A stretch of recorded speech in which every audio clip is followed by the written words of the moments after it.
ትኩረታችሁን ወደ እግዚአብሔር አድርጉ።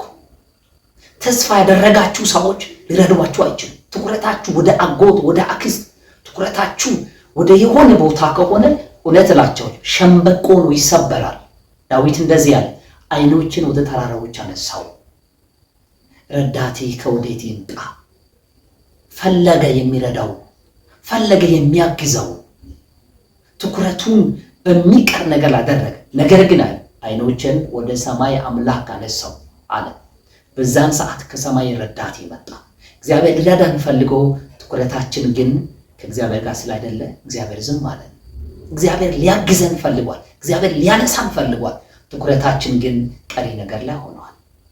ትኩረታችን ወዴት ነው ያለው? ትኩረታችን ወደ እግዚአብሔር ከሆነ አንድ ነገር ልንገራችሁ፣ ማንም ባይረዳችሁ ብቻውን እግዚአብሔር ያነሳችኋል።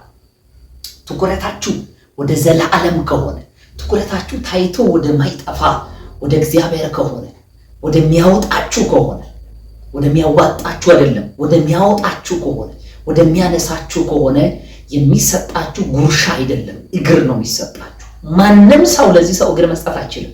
ማንም ሰው ለዚህ ሰው ከንፈር መጥቶ ከማለፍ እግዚአብሔር ይስጥልን ከማለት ካላቸው ከማካፈል ውጪ ምንም ማድረግ አይችሉም። አንድ ቀን ግን ትኩረቱን አቅጣጫ ሲቀይር አድራሻው ተቀየረ። የህይወታችሁ አድራሻ የሚቀይረው ትኩረታችሁን ወደ እግዚአብሔር ስታደርጉ ነው። ወጣ ከዛ መንደር፣ ከልመና ወጣ፣ ከስጡኝ ወጣ፣ ከአጉርሱኝ ወጣ፣ ከአድርጉልኝ ወጣ። ከዛስ ተራመደ፣ ተንቀሳቀሰ፣ ወደ እግዚአብሔር ቤተ መቅደስ ውስጥ ገባ።